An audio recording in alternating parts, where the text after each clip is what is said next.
إن الحمد لله والصلاة والسلام على من لا نبي بعد أما بعد وأعوذ بالله من الشيطان الرجيم بسم الله الرحمن الرحيم تبارك الذي نزل الفرقان على عبده ليكون للعالمين نذيرا الذي له ملك السماوات والأرض ولم يتخذ ولدا ولم يكن له شريك في الملك وخلق كل شيء فقدره تقديرا۔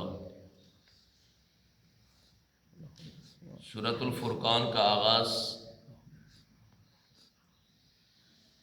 اللہ رب العزت کی بابرکت ذات نے اس انداز سے فرمایا، تبارک الذی، بڑی بابرکت ہے وہ ذات، نزل الفرقان، جس نے قرآن کو اتارا، علی عبدہ، اپنے بندے پر،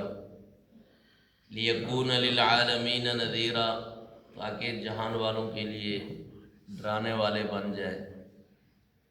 اب فرقان کسے کہتے ہیں؟ فرقان حق اور باطل کے درمیان فرق کرنے والا، اسے فرقان کہا جاتا ہے۔ اور قرآن کریم کے متعدد نام جو صفاتی نام ہے، انہی میں سے ایک نام فرقان بھی ہے۔ قرآن کریم کو فرقان بھی کہا گیا ہے، اور اس کا ایک اور معنی فیصلہ کرنے والا، فرقان۔ تو اللہ رب العزت وہ ذات جس نے اپنے بندے پر فرقان کو، قرآن کریم کو نازل فرمایا، اور یہاں سے ابدیت رسول اکرم صلی اللہ علیہ وسلم کی جو ظاہر ہوتی ہے، اللہ نے لفظ ابد سے بیان فرمایا کہ میں نے اپنے بندے پر قرآن کریم کو نازل فرمایا۔ تو یہاں سے بشریت اور ابدیت ثابت ہوتی ہے، اور یہی وہ بات کہ آپ جو ہے تمام جہان والوں کے لیے ڈرانے والے ہیں۔ نبی علیہ الصلوۃ والسلام فرماتے ہیں، اعطیت خمسا لم یعطہن احد من الانبیاء قبلی،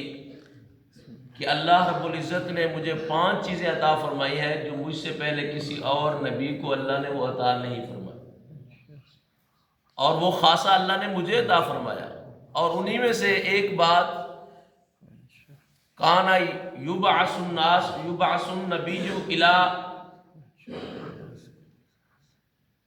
الی الخلق خاصۃ وبعثت الی الناس کافۃ، کہ مجھ سے پہلے جو نبی تھا وہ مخصوص مدت کے لیے اور مخصوص وقت کے لیے مخصوص لوگوں کے لیے اللہ نے اس کو مبعوث فرمایا، اور جب میری باری تو اللہ نے تمام انسانیت کے لیے، عرب و عجم، شرق و غرب، شمال و جنوب میں رہنے والوں کے لیے اللہ نے مجھے نبی بنا کر مبعوث فرمایا۔ تو وہ آپ کی جو صفت ہے للعالمین نذیرا، انا ارسلناک شاہدا ومبشرا ونذیرا، اے پیغمبر ہم نے آپ کو شاہد بنا کر مبعوث فرمایا، ومبشرا،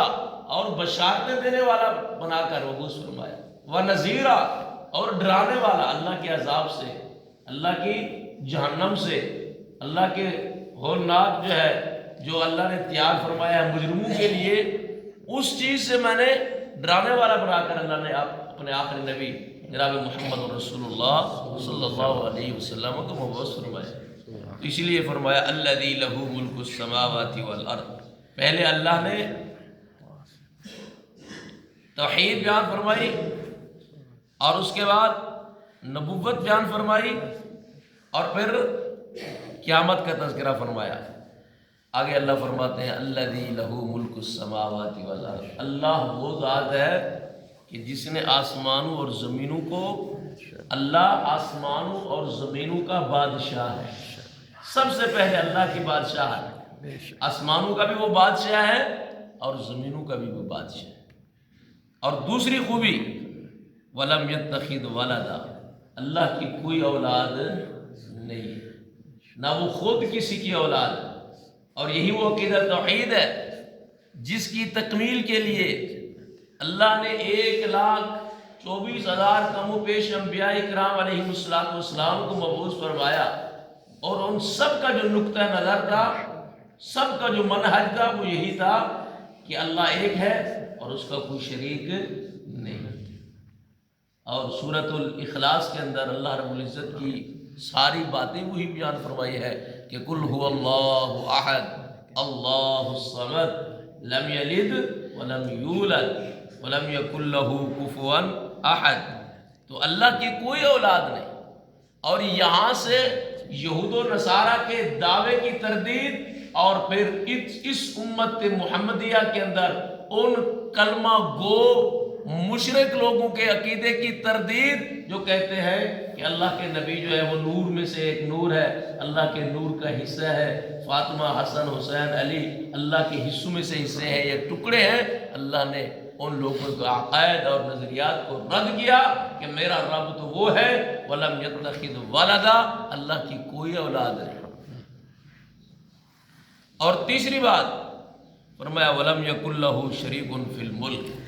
اللہ کی بادشاہت میں کوئی شریک بھی نہیں ہے، وہ اکیلا تنہا، حاکمیت اعلیٰ صرف اور صرف ایک اللہ کی ہے، دنیا میں بھی اور آخرت میں بھی۔ یہ تیسری خوبی توحید،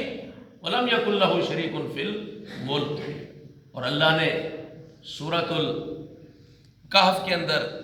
بیان فرما دیا ہے، میرے پیغمبر آپ کہہ دیں قُلِ الْحَمْدُ لِلَّهِ الَّذِي لَمْ يَتَّخِذْ وَلَدًا وَلَمْ يَكُنْ لَهُ شَرِيكٌ فِي الْمُلْكِ وَلَمْ يَكُنْ لَهُ وَلِيٌّ مِّنَ الذُّلِّ وَكَبِّرْهُ تَكْبِيرًا۔ یہ اللہ کی صفات، اللہ کی صفات، خوبیاں۔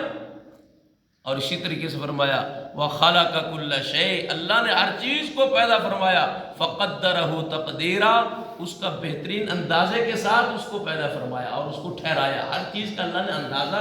مقرر فرمایا اور بہترین اندازہ مقرر فرمایا۔ یہ اللہ رب العزت کی جو حاکمیت اعلیٰ، قادر مطلق، یہ ساری صفات، ساری خوبیاں میرے رب کی ہے، اور اللہ ہی اسی شایان شان ہے کہ وہی ساری چیزیں جو ہے فرمانے والے ہیں، ساری کائنات کا خالق ہے، مالک ہے۔ اور اللہ رب العزت آسمان و زمینوں کا بادشاہ ہے، اس کی کوئی اولاد نہیں ہے، اس کا کوئی شریک نہیں ہے بادشاہت میں، اور ہر چیز کو اسی اللہ ہی نے پیدا فرمایا ہے۔ میرے بھائیو، یہ سورۃ الفرقان کا آغاز ہی اللہ کی توحید سے اور اللہ کی وحدانیت سے ہوا جاتا ہے، تاکہ سب سے پہلے انسان کی کامیابی کے لیے عقیدت توحید کا ہونا ضروری ہے۔ اگر عقیدت توحید ہے تو وہ کامیاب ہے، اور اگر عقیدت توحید کے اندر شرک کی ملاوٹ ہے تو یقین مان لیجیے اس کی زندگی جو ہے دنیاوی بھی اور اخروی بھی وہ ناکام ہو جائے گی۔ اللہ سے دعا ہے اللہ رب العزت ہم سب کو عقیدت توحید کی سمجھ عطا فرمائے، شرک اور بدعات سے محفوظ فرمائے، خاتمہ ایمان بالخیر پہ فرمائے۔ وآخر دعوانا ان الحمد للہ رب العالمین۔